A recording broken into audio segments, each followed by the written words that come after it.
primeiro ponto, partimos do ponto que a saúde não é uma indústria, é um serviço. Apesar de se falar em healthcare industry, há muita diferença entre aquilo que é um serviço e uma indústria. É o ponto de onde partimos. Depois, naturalmente, para os cuidados centrados no cidadão. E acompanhando os tempos, que são os nossos tempos, no fundamental, alinhamos aqui algumas ideias muito baseadas no autocuidado, na questão da telemonitorização. Até demos um exemplo em que, espero que não seja o caso, mas se tiverem um acidente em viagem ou necessitarem de recorrer ao seguro de assistência em viagem, quem vos atende é a Maria. A Maria é um produto de inteligência artificial, portanto, que é uma assistente virtual e que dialoga convosco e que vos resolve os problemas. Em Espanha é a Lola, na região sanitária de Madrid, e que tem um algoritmo que consegue. Por isso o apelo naturalmente à digitalização nesta área, ao plano individual de cuidados, e de facto há maior capacitação em termos de literacia das famílias e dos doentes, sem me querer repetir, em termos de autocuidados. Por exemplo, na Catalunha, e ali também na boa parte das regiões autonómicas, o autocuidado chega ao ponto em que o doente, particularmente até mais a família, está capacitado para fazer administrações endovenosas, coisa que aqui em Portugal, se calhar, algumas ordens profissionais, não diga dos farmacêuticos, não estariam muito de acordo com esta modalidade.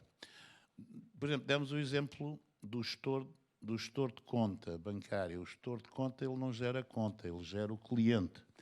E temos o drama, como sabem, falámos também, espero não ter o tempo, o único inquérito que eu conheço sobre a doença crónica em Portugal é 2019 do Instituto Ricardo Jorge, e que nos diz que, numa amostra de 3.720 pessoas, que 39,6% dessas pessoas inquiridas sofrem, e daí extrapolaram, naturalmente, 39,7% têm pelo menos uma doença crónica, só que do meu ponto de vista poderá estar um pouco enviesado, porque o intervalo etário da população é entre 24 a 74 anos, portanto, englobando uma população ainda muito jovem, mas que também começa a acentuar-se a doença crónica, nomeadamente a insuficiência cardíaca e a diabetes nestas populações mais jovens, não é? Portanto, fundamentalmente foram estas nossas conclusões. Temos que ter mais tempo. Autocuidado, telemonitorização e plano individual de cuidados que possa ser gerido também pelo doente e pela família. Demos o exemplo da Dinamarca, alguns de nós estiveram lá a convite do governo dinamarquês, em que isto também tem a ver com a questão geográfica, que foi também uma das questões que discutimos, e da descentralização da geografia da prestação de cuidados. Na Dinamarca, um cidadão, quando prefaz 65 anos, todos os seus cuidados passam para o domínio da autarquia, da municipalidade local, que é quem tem o dinheiro e quem tem naturalmente os meios para poder solucionar. E todos têm uma Maria, que por acaso na Dinamarca não se chama Maria, mas é Christiansen qualquer coisa. Muito obrigado. Muito obrigado.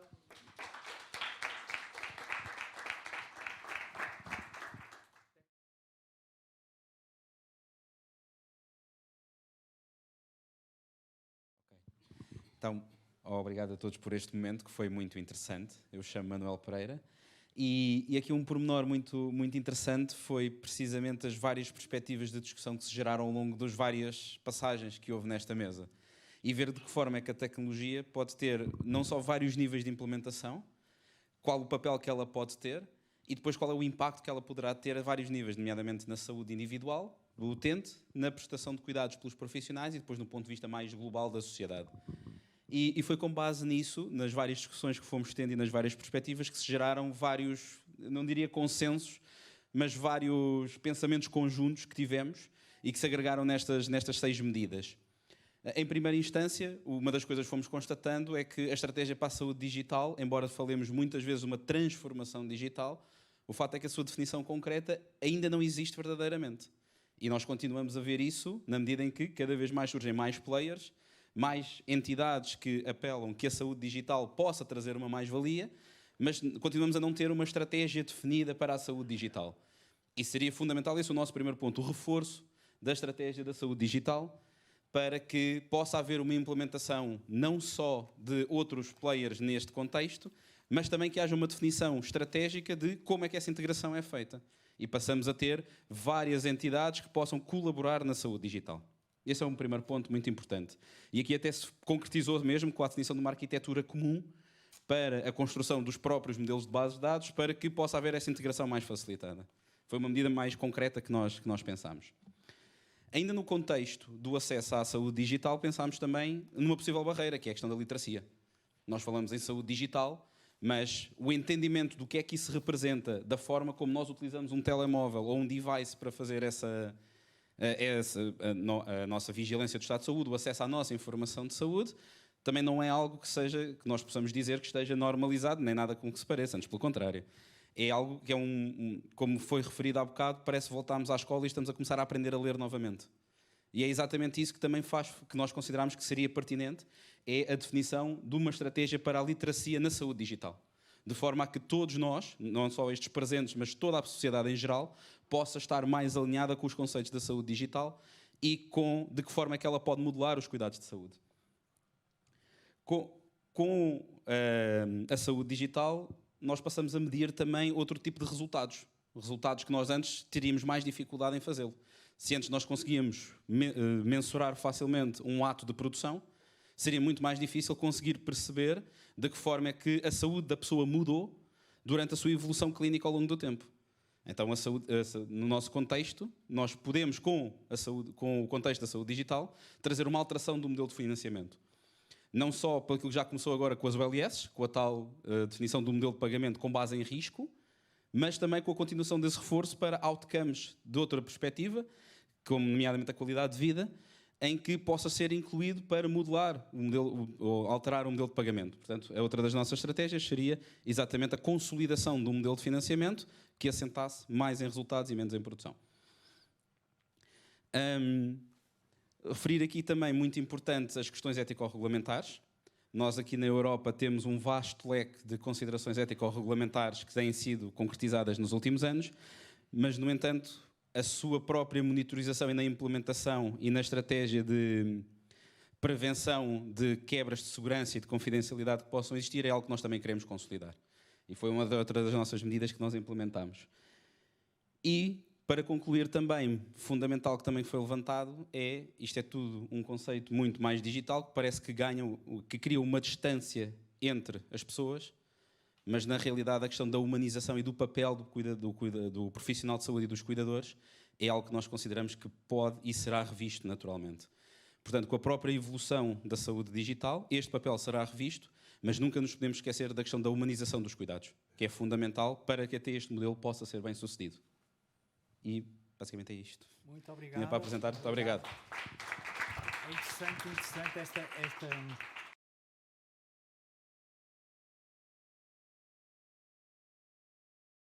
Ora, eu chamo-me Carla Gouveia, sou médica de família, venho aqui explanar-vos as conclusões desta mesa que se debruçava sobre as políticas públicas e o financiamento. Conseguimos perceber que das nossas conclusões falámos mais de doentes e de gestão do que propriamente de política e de financiamento. Mas, de qualquer forma, vou transmitir-vos as conclusões. Uma das conclusões mais preponderantes e que todas as pessoas que passaram pela mesa concordaram é que devemos adaptar os recursos à fase de cuidados.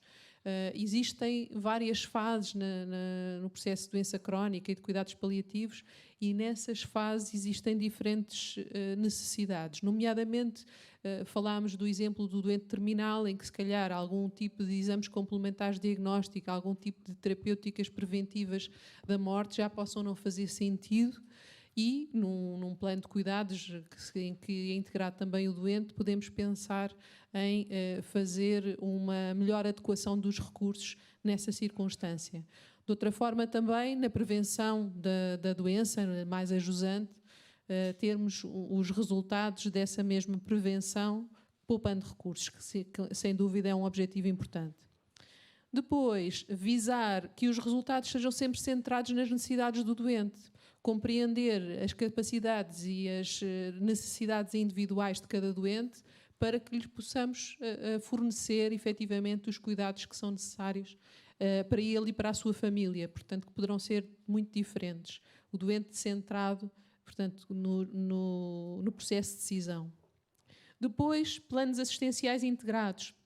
O que é que pensámos nesta área? Pensámos que o doente crónico passa por várias etapas, passa por vários profissionais, existe se calhar alguma dificuldade na transição de cuidados entre instituições e haver maior maleabilidade neste processo, haver uma maior planeamento como é que o processo ocorre, de forma a que exista eventualmente um gestor de caso que possa ser a pessoa de referência que acompanha o doente e que o ajuda a navegar neste mesmo processo assistencial.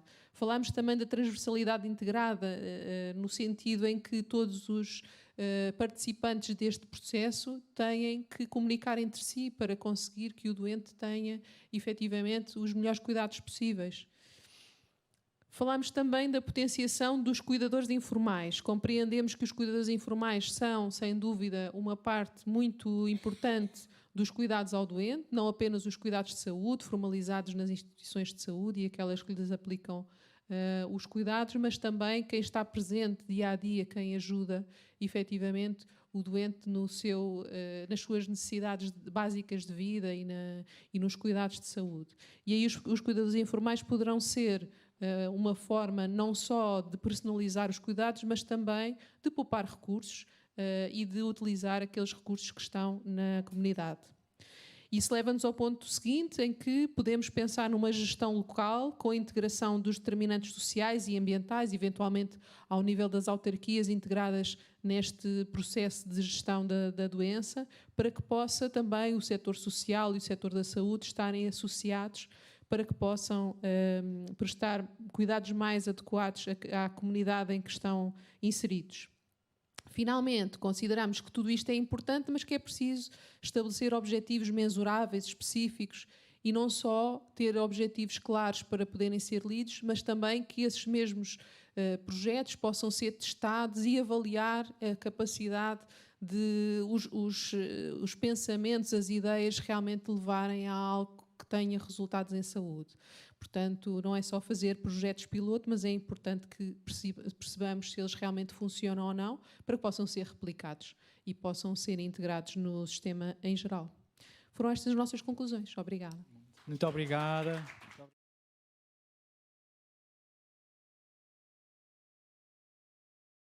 O meu nome é Alexandre Guedes da Silva, eu sou atualmente voluntário e presidente da Sociedade Portuguesa de Esclerose Múltipla e é com muito gosto que tenho participado neste think tank do SNS das Contas Certas. Eu estive na mesa que tinha como objetivo refletir a participação do paciente / comunidade nas questões que animaram esta sessão do think tank, nomeadamente a questão da gestão da doença crónica e os cuidados paliativos. A primeira evidência para nós foi nós não podemos gerir doença crónica, temos que gerir doentes crónicos e, portanto, temos que centrar o nosso foco na pessoa e não na patologia.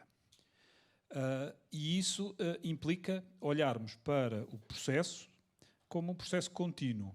E um processo contínuo que, a determinada altura do seu desenrolar, vai ter ações mais especializadas. Portanto, isto de ter cuidados paliativos e enfiá-los numa caixinha não faz muito sentido, porque os cuidados paliativos fazem parte de todo o processo de cuidar e, portanto, ocorrem a determinadas alturas deste contínuo que é a gestão do doente crónico.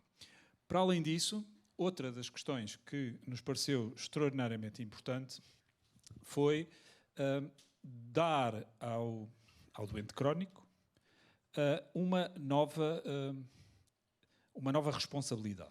Ou seja, ele, em vez de ser um ator passivo do sistema, passar ele próprio também a ser um ator ativo do sistema. E, portanto, as questões como o autocuidado e a capacitação e a literacia em saúde ganham aqui uma relevância extraordinariamente importante.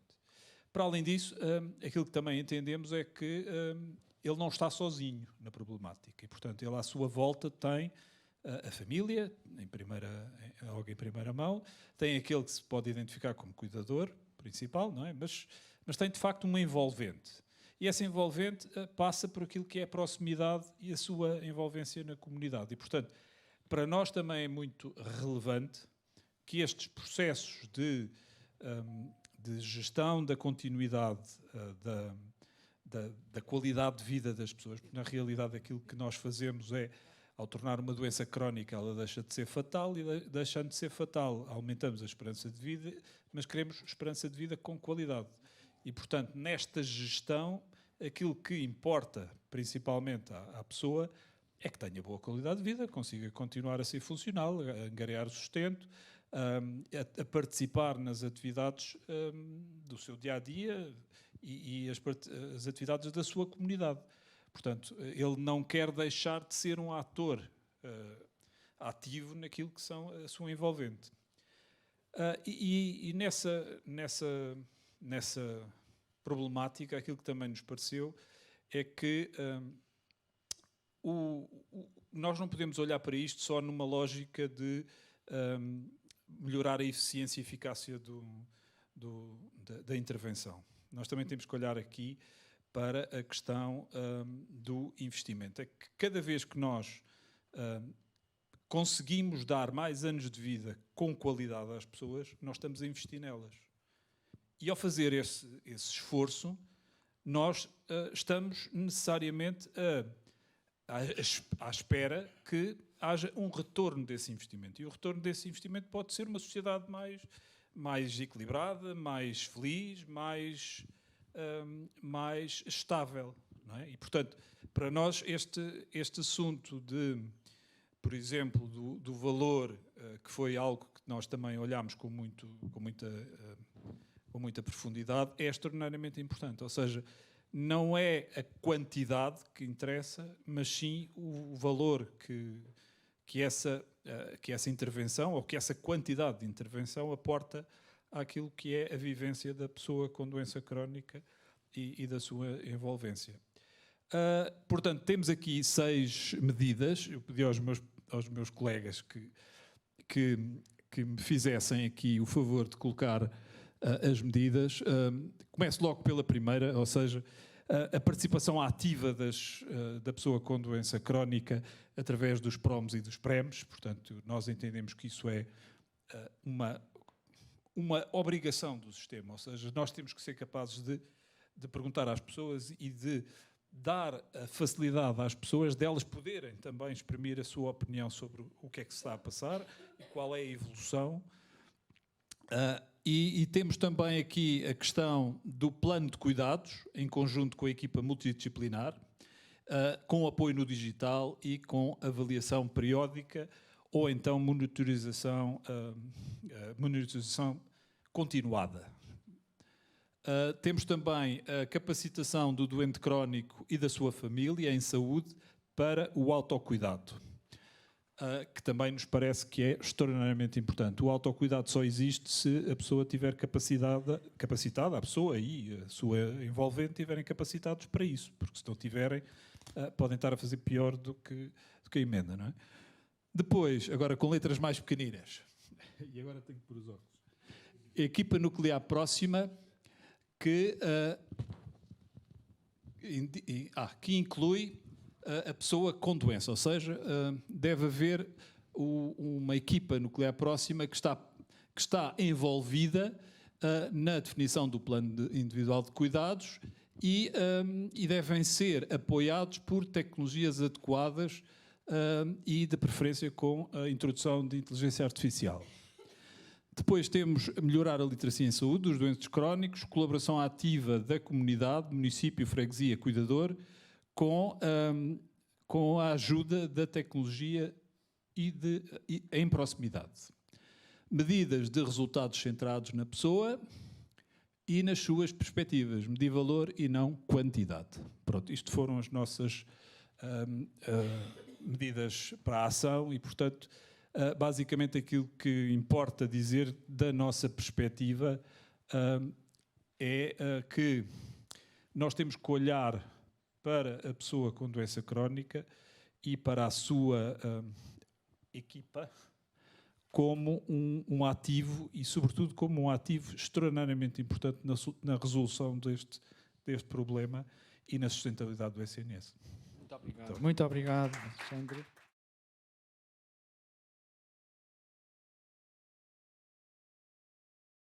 Ana Abreu Macedo, sou médica, sou coordenadora regional do Centro dos Cuidados Paliativos e estou em representação da direção executiva, da qual eu não faço parte. Pronto.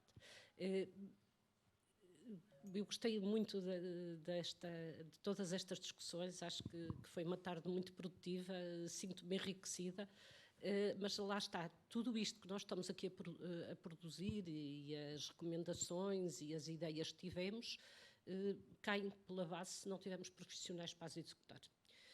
E as ferramentas digitais podem ser realmente um auxiliar poderoso nas árvores de decisão e na aquisição de conhecimentos e na capacidade de decisão dos profissionais de saúde, não só médicos, mas dos outros profissionais.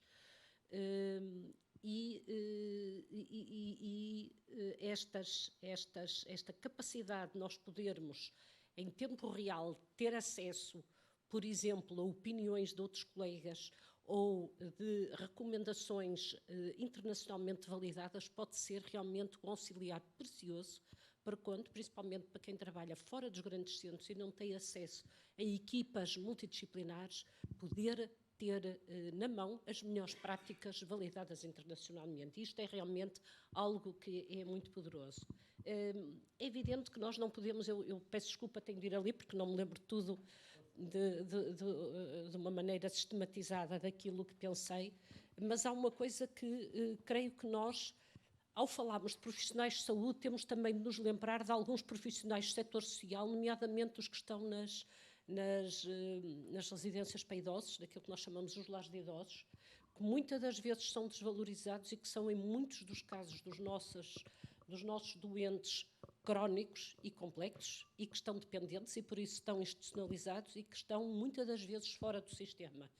Creio que valeria a pena, se calhar, refletir num outro tempo sobre quais são o papel destas instituições e como é que nós podemos tê-las como parceiros destes planos de cuidados, destas equipas alargadas que nós, creio que foi consensual, que defendemos como um modelo muito interessante de melhorarmos os nossos doentes, a qualidade de vida dos nossos doentes com doença crónica complexa. Ora bom, mas voltando assim à questão mais dos profissionais, neste momento está em grande destaque a falta de nós sermos capazes de reter os nossos talentos, de reter no Serviço Nacional de Saúde os profissionais que são mais capazes e que muitas das vezes já estão a liderar equipas e que saem do sistema, e os motivos serão certamente muito variados, mas pensei aqui em algumas razões que, se as concretizarmos, poderão fazer com que retenhamos estas pessoas.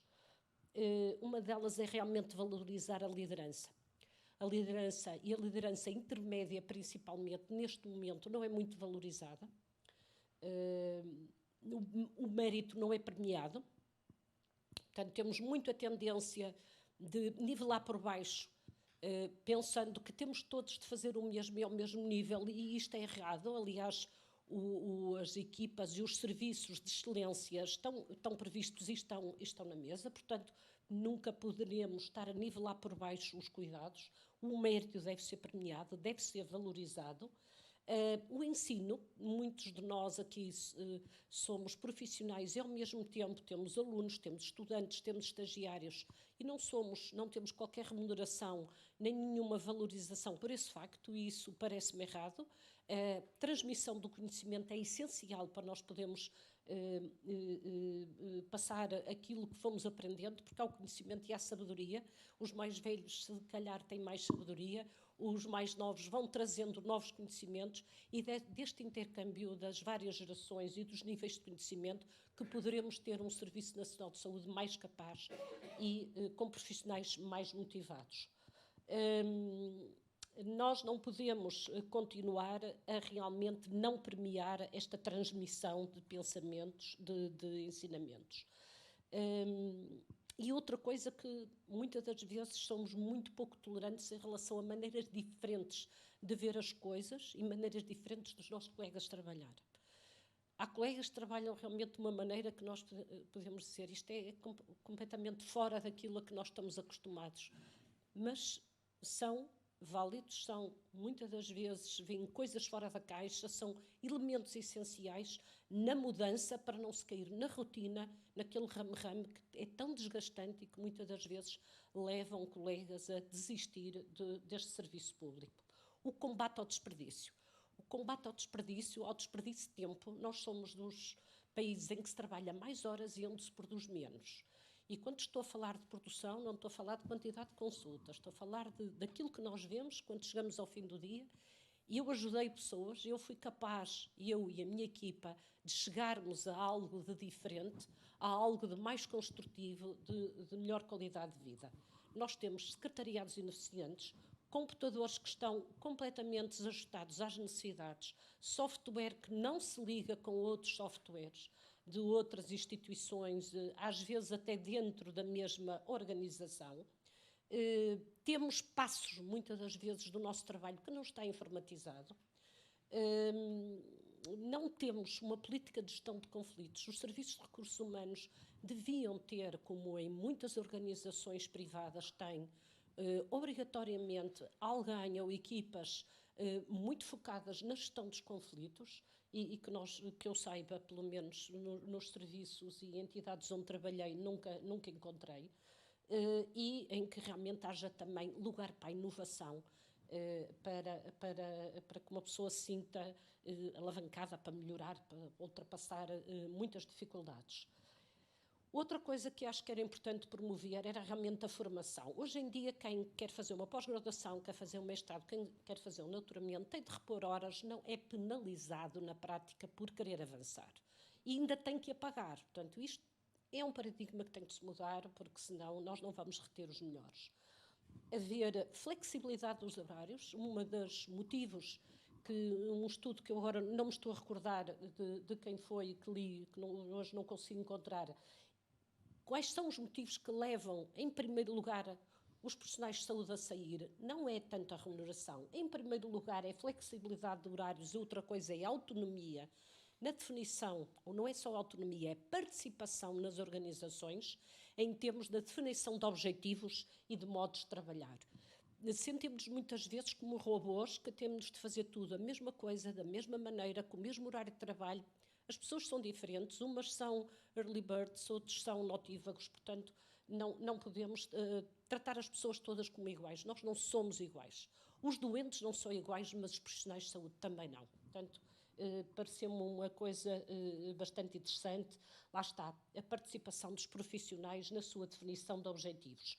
E o foco ser no trabalho. Nós não perdermos tempo, muitas das vezes com monodências, com questões como não há papel, ou que não há isto, ou não há aquilo. Isso devem ser problemas de secretariado, não devem ser problemas. Lá está, os tais computadores que não funcionam, muitas das vezes torna-se irritante, torna-se muito desgastante no dia-a-dia dos profissionais. E o trabalho em equipa. Promover cada vez mais, então, quando estamos a falar de doenças crónicas complexas em cuidados paliativos, o trabalho em equipa faz parte dos 4 pilares dos cuidados paliativos.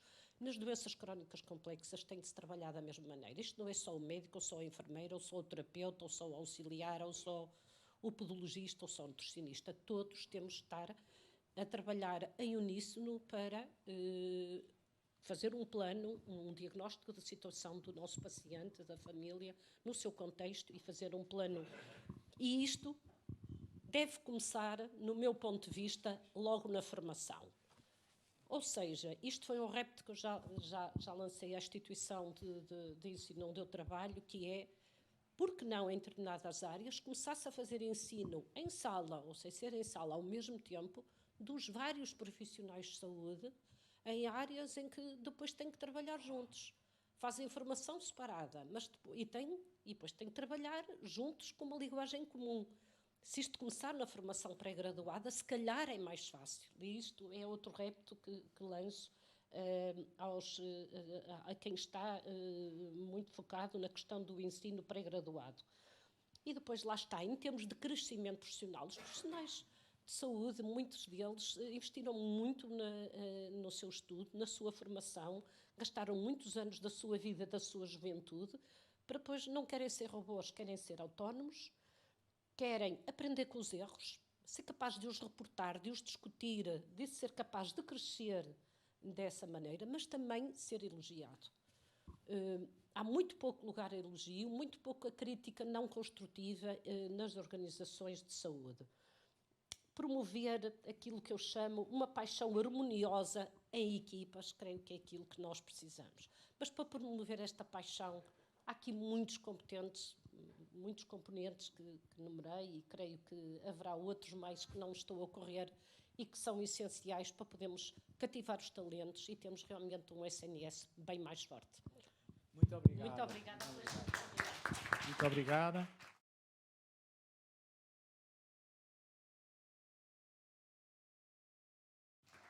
Bom, isto foi uma tarde aqui intensa e eu estou convencido que há um contributo da sociedade civil aqui hoje que vai marcar um antes e depois no capítulo da gestão do doente crónico e dos cuidados paliativos para um SNS sustentável. Ainda assim, há espaço aqui para intervenções finais da auditório, queiram complementar ou acrescentar algum ponto de vista, ou mesmo até alguma reflexão pessoal sobre este momento de fecho aqui do nosso terceiro plenário do Think Tank SNS de Contas Certas.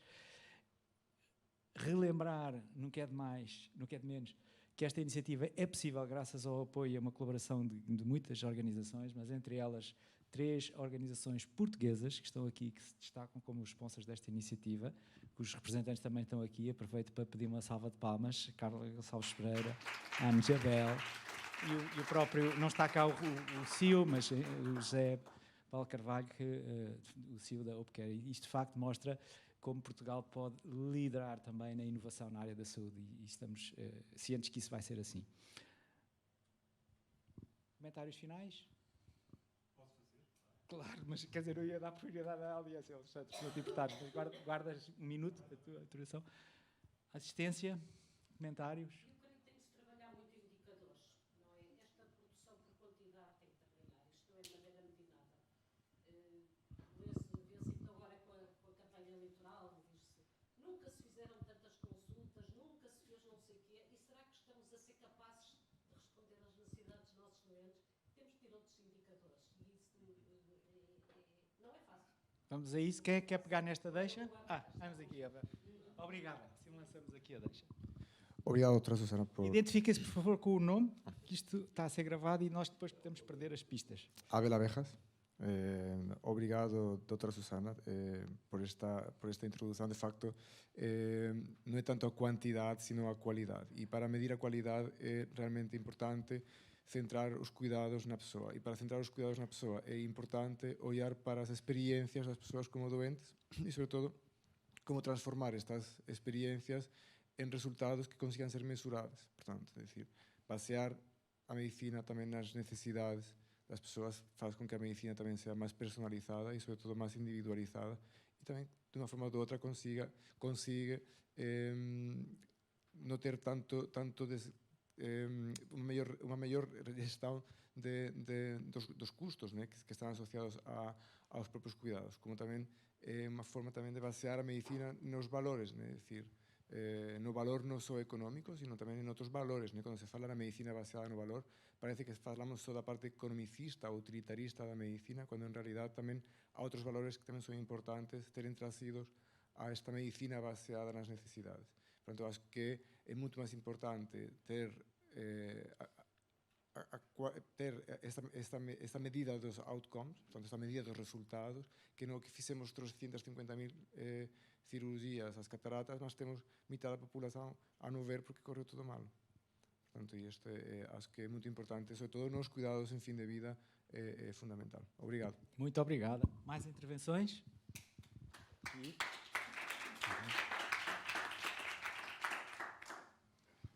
Boa tarde, Emília Fradique, em representação da Ordem dos Enfermeiros Portugueses.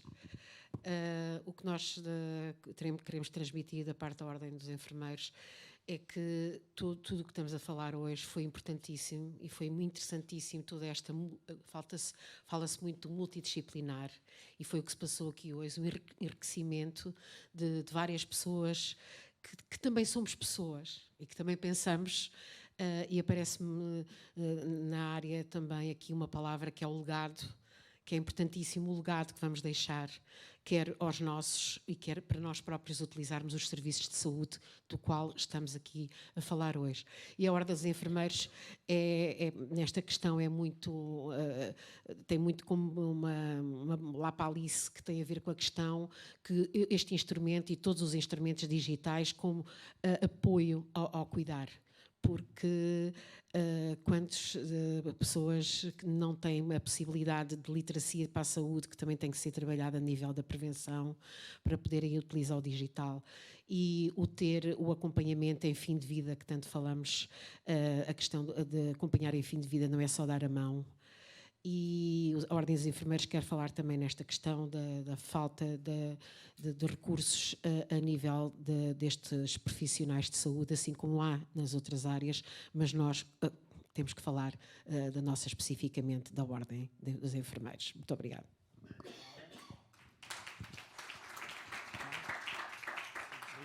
Muito obrigado, Rui Nogueira. Eu sou médico de família em Coimbra e pedi a palavra para focar dois aspectos. Um que foi já várias vezes focado e que eu quero salientar, porque é transversal a todas estas 4 áreas e eu julgo que a todas as outras queiramos aqui falar, que é a literacia em saúde.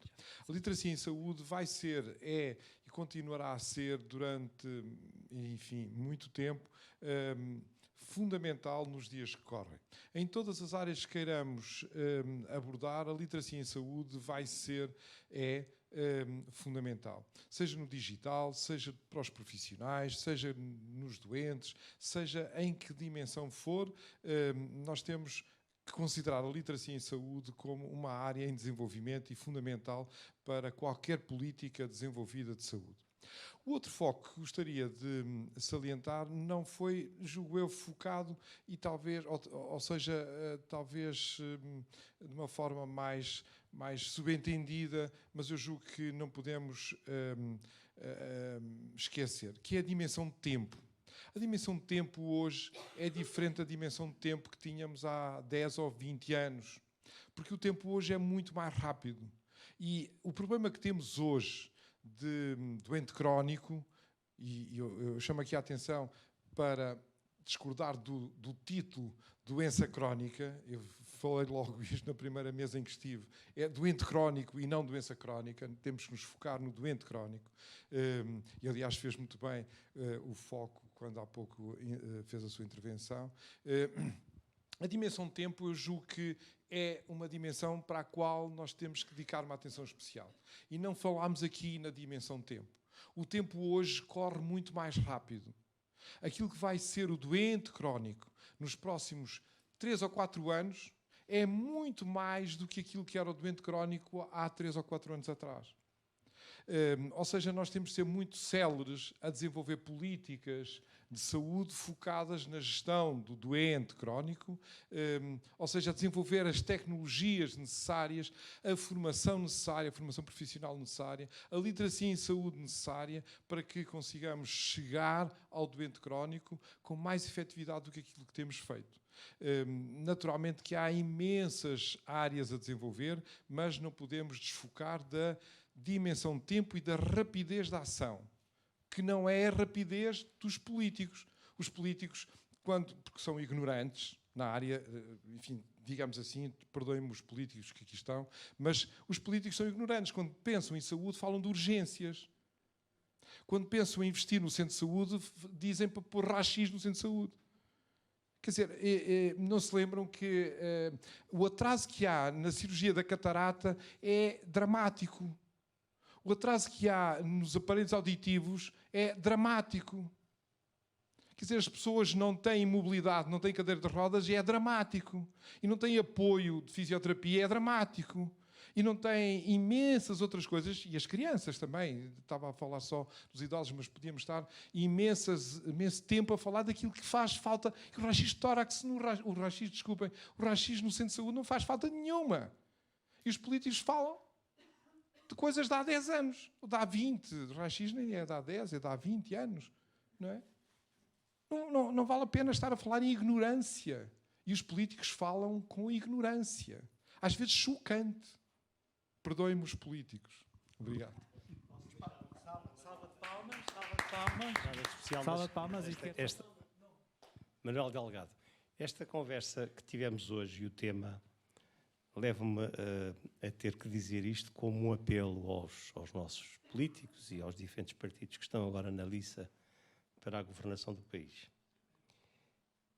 Portugal tem sido, nos últimos 30, 40 anos, o país europeu que mais tem institucionalizado os cuidados de saúde. Ou seja, temos tido pouca capacidade de inverter a marcha que está em trânsito, que é quando se está doente vai-se ao centro de saúde, quando se tem uma agudização vai-se ao centro de saúde, ou vai-se à urgência do hospital, ou vai-se ao hospital. A hospitalização domiciliária penso que foi um passo importante para diminuir esta perspectiva muito intramuros que os profissionais de saúde e os governos têm adotado, mas eu acho que chegou agora a hora, ainda por cima na área dos cuidados para doentes crónicos, chegou a hora de mudar o chip. Não é possível continuarmos neste modelo, não é, eu diria, adequado face ao envelhecimento brutal da população portuguesa, que continuemos num modelo em que, se eu tiver a minha mulher doente em casa com 80 anos, a solução é chamar a ambulância e levá-la para a urgência do hospital. Não é possível manter isto por muito mais tempo. Ainda há pouco tempo estive em Espanha, em Barcelona, e quando nós dissemos no hotel que tínhamos uma senhora no quarto que tinha caído e tínhamos que a levar para o hospital, o próprio recepcionista disse: mas a queda é... Mas morreu? Não, não morreu. Mas está a verter sangue? Não, não está a verter sangue. Então eles vêm cá. Vêm ver. Primeiro, avaliar. E provavelmente ela vai ser tratada aqui, ou vai a um centro de saúde que há aqui ao lado, que tem alguns exames complementares, não vai a hospital nenhum. Ora bem, esta nova forma de ver os cuidados de saúde, que em relação às pessoas idosas e às pessoas com doença crónica pode ser de extrema utilidade, eu acho que tem que ser adotada rapidamente em Portugal, sob pena de continuarmos com este trânsito infernal de ambulâncias. As macas depois ficam retidas nos serviços de urgência, os doentes chegam ao serviço de urgência, esperam horas infinitas, quando às vezes o problema podia ter uma solução rápida no próprio domicílio onde a pessoa está. Portanto, gostava de deixar esta mensagem. Muito obrigado. Boa tarde a todos. O meu nome é Correia de Campos. Muito obrigado por me terem convidado para este encontro e muito obrigado aos colegas dos grupos onde intervim. Acho que reproduziram ideias excelentes. Eu só queria acentuar 3 pontos. Em primeiro lugar, a questão dos indicadores. Pois, quer dizer, dizer que fizemos tantas cirurgias e tantas consultas e tantas urgências, já não são indicadores que sirvam. Quer dizer, talvez servissem há 10 anos atrás, hoje já não servem. Temos que arranjar outros. E a melhor forma de encontrar, de gerar indicadores, para não usarmos a expressão anglo-saxónica dos Key Performance Indicators, ou os KPIs, mas eles são muito importantes, os indicadores, porque esses KPIs são muito importantes porque são os marcos miliários do nosso caminho de progresso. Caso contrário, a gente não sabe onde está, estamos perdidos. Portanto, a melhor forma é aquilo que foi feito há 14 anos com os indicadores do desempenho das unidades de saúde familiares. Quer dizer, quem desenhou os indicadores não foi o Ministro da Saúde, nem foi nenhuma comissão técnica nomeada pelo Ministro da Saúde, nem foi nenhuma empresa de serviços, foram os médicos, os enfermeiros e os gestores locais. Foram os médicos de família, a equipe que trabalhava com total liberdade, que inventou, procurou, descobriu os indicadores. Claro que esses indicadores já passaram 15 anos, provavelmente estão desatualizados ou precisam de ser revistos, mas foram eles que os fizeram. E, portanto, a questão, a técnica de identificação de indicadores, nós temos que avançar um pouco mais no sentido de que ela seja mais ajustada à realidade. Não há melhor processo de ajustar a realidade que sendo os próprios que vão gerir a realidade que o venham a fazer. Segunda questão, hoje estamos numa altura de eleições e, portanto, eu acho que posso dizer todos os disparates do mundo, porque replicando aquilo que a gente vê nos ecrãs, nos jornais, etc. Já aqui foi salientado a quantidade de disparates e de má informação e de má preparação que os dirigentes políticos têm mostrado nestas e noutras. E não é só aqui em Portugal, desculpem, que se virem o que se passa lá fora, leiam o New York Times ou o Guardian e veem que as coisas não são melhores, muito melhores lá. Bom, a questão que eu queria, a ideia que alguns acharam de louca, é que eu acho que devíamos bater-nos a sério pela integração da saúde com a segurança social. Quer dizer, nesta matéria, nós estamos isto é um dos problemas mais importantes do país. O problema, a questão, o envelhecimento da população. Nós somos a terceira população no mundo e a segunda na Europa mais envelhecida. Tivemos um envelhecimento mais rápido que algum dia ocorreu em qualquer outro país do mundo, felizmente por razões boas, porque progredimos muito na redução das mortalidades nas primeiras idades. E, portanto, isso levou a esses resultados. Ora bem, e, portanto, quer dizer, estamos perante um problema que ainda nem sequer... Estamos agora a começar a perceber que é um problema gravíssimo, um problema maior, um dos problemas maiores da nossa sociedade. Bom, e temos este problema entregue a duas instituições separadas, a dois ministérios separados. Um ministério prestador e um ministério supostamente pagador. E cada um deles tem regras próprias, tem pessoal próprio, não comunicam, não gostam uns dos outros, desconfiam uns dos outros. Os pagadores acham que os prestadores são despilfarristas, para usar uma expressão castelhana, que são gastadores imoderados. Os gastadores imoderados acham que os outros estão sentados em cima da burra do dinheiro e que não prestam, não cobrem as responsabilidades daquilo que fazem. Portanto, a única forma de resolver isto era reunir de novo os ministérios e ter um Ministério da Saúde e da Segurança Social. Eu ando a dizer isto e até já consegui escrever isto em vários programas do Partido Socialista durante 4 ou 5 legislaturas. Nunca ninguém teve coragem sequer na campanha eleitoral isto ser levantado. Nem via. Houve uma vaga frase, algures, nesta campanha, sobre a hipótese de reunir os recursos da saúde com a segurança. Bom, não se trata de reunir ou de integrar ou de coordenar. A gente já sabe que não somos capazes de coordenar coisa nenhuma. Nós temos uma impossibilidade. E não somos capazes de mudar o sistema de silos em que funciona a nossa administração. Havemos de ser no futuro, mas por enquanto não somos. E, portanto, a única forma será juntar os dois silos num silo só. Mas atenção, juntar também o dinheirinho. Quer dizer, o dinheirinho da Segurança Social também tem que vir. Porque há 50 anos atrás, e mesmo ainda antes do 25 de abril, saiu um decreto-lei que fazia passar os SMS da Previdência para a saúde, o qual só foi executado já depois de abril de 74, talvez em outubro de 74. Bom, esse decreto-lei passava os serviços, a responsabilidade, mas não passava o cacau, não é? Não passava o dinheirinho. E, portanto, claro que nunca se executou, não é? A saúde dizia, está bem, a gente aceita, mas passem-nos o dinheiro. E a Segurança Social, não, vocês não sabem gastar o dinheiro, nós é que sabemos gastá-lo. O dinheiro é nosso, quer dizer, é dos trabalhadores. Não, quase trabalhadores. O dinheiro é nosso, está aqui na Caixa Nacional de Pensões. Claro, viu-se que aguentou pagar a saúde até a parte dos serviços médicos sociais da saúde até 76. Em 77 e 78, o dinheiro da Caixa Nacional de Pensões desapareceu. Desapareceu, acabaram com as nacionalizações, os capitais que estavam nas empresas privadas, das hidroelétricas, e que foi tudo nacionalizado, desapareceu. Portanto, esfumou-se. E de repente passou o Ministério da Saúde a ter que pagar todos os cuidados da saúde, incluindo os serviços médico-sociais da Previdência, que tinham passado, entretanto, para a saúde. Portanto, já estamos queimados com esta experiência. E se aqui está alguém, e é sempre possível que haja algum potencial futuro ministro ou secretário de Estado, atentem bem a que só deixem integrar os dois serviços e os dinheirinhos vierem também conjuntamente. Terceiro e último ponto, desculpem, não posso deixar de falar dele. As patologias vão mudando, estão sempre a mudar, não é? Quem é que esperava um Covid-19? Ninguém esperava o Covid-19. Tínhamos uma vaga ideia, podia haver uma gripe, uma coisa assim complicada, que nos obrigasse a gastar 25 milhões de...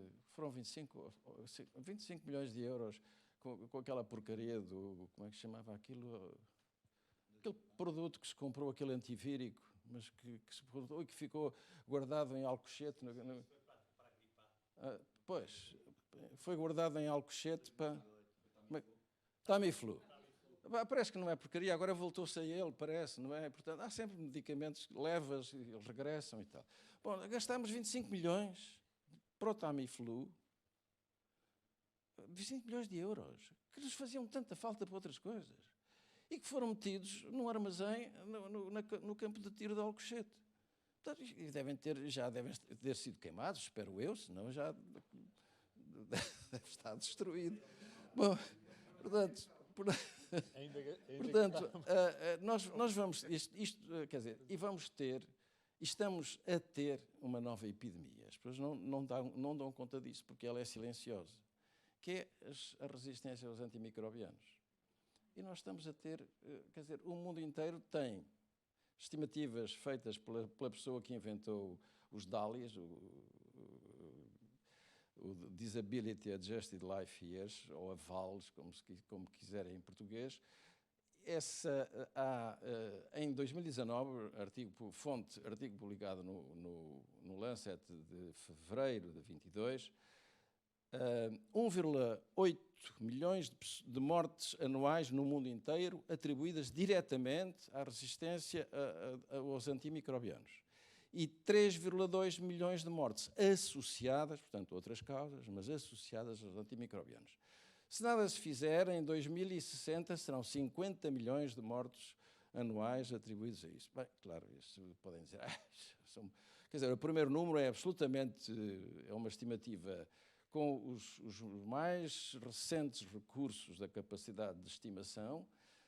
O segundo é, quer dizer, é uma botada, é uma coisa, quer dizer, é uma progressão, é apenas mostrar, se isto continuar assim a progredir, vamos ter esse problema. E, portanto, a resistência aos antimicrobianos é uma coisa de uma brutalidade, porque não é apenas os contágios, e o contágio não é doente a doente, pessoa a pessoa, o contágio é o ambiente e a saúde animal. Enquanto que os antibióticos são prescritos na saúde humana em miligramas, na saúde animal são por baldes. Balde é a unidade de prescrição. E, portanto, enquanto usarmos os antibióticos como fator de crescimento, para evitar mortes nos grandes aglomerados de geração de criação animal, é evidente que alguma coisa vai para o ambiente, alguma coisa vai para a carne do animal e alguma coisa vai para os humanos e, portanto... e vai para as águas, e etc. E, portanto, acabamos por ficar sem controle desta questão. E este problema vai ser a nova epidemia. E é preciso estarmos preparados. Como é que se luta contra esta epidemia? É muito difícil, porque ela só se resolve com aconselhamento, com paciência, com aquele palavrão stewardship, não é? Stewardship, quando alguém, hoje no debate havia aqui, como é que os médicos os médicos de cuidados primários vão reagir aos médicos, à tutela dos médicos hospitalares. Quer dizer, em vez da palavra tutela, temos que usar a palavra stewardship. Quer dizer, os médicos que saibam mais de doenças crónicas devem ajudar os colegas, estar disponíveis para ajudar os colegas a tratar os casos que não sabem. Da mesma forma como em relação à resistência aos antimicrobianos, é necessário que haja em todas as unidades de saúde alguém que saiba um pouco mais do que a média dos profissionais e que possa dar conselhos sobre o antimicrobiano que deve ser escolhido e selecionado. Portanto, claro, ninguém acham que eu estou a sonhar com um futuro impossível. Este, infelizmente, não é um futuro impossível. Quer dizer, há meses, soube que o antigo presidente da Apifarma tinha falecido com uma infecção hospitalar. Era um homem muito conhecido, do Bons Esteves. Hoje, alguém me disse que o Dr. Veiga Simão, o professor Veiga Simão, tinha também, quando morreu há já vários anos, há uma década, tinha tido o mesmo problema. Nos últimos 2 anos, na minha geração e na minha idade, meus colegas de liceu e esposas, uma dúzia que desapareceram porque morreram. O que é que foi tal? Tinha uma doença assim, depois foi internada, veio para casa, ao fim de 3 dias, uma infecção hospitalar, septicemia atrás, pronto, desapareceu. Bom, e portanto, nós não temos grande sensibilidade a este problema, mas temos que arranjar. De qualquer forma, e para terminar, caro Paulo, muito obrigado pelo convite que me fizeste. Olha, isto foi uma coisa magnífica, eu gostei muito. Acho que as ideias discutidas foram muitíssimo boas e é preciso que isto agora seja divulgado. Muito obrigado. Antes de fechar, É isso que eu te dei. eu queria só, eu acho que posso falar em nome de todos, não só é importante juntar de uma vez por todas a saúde com a segurança social, como juntarmos todos a participar na solução dos problemas. Eu, enquanto representante das associações de doentes, fico muito agradecido ao Paulo e aos promotores desta iniciativa por poder debater convosco, poder pensar convosco soluções para melhorar a qualidade de vida das pessoas lá em casa e ao fim e ao cabo, a saúde de todos nós. Portanto, Paulo, eu vou pedir a todos uma salva de palmas para a organização e para os patrocinadores.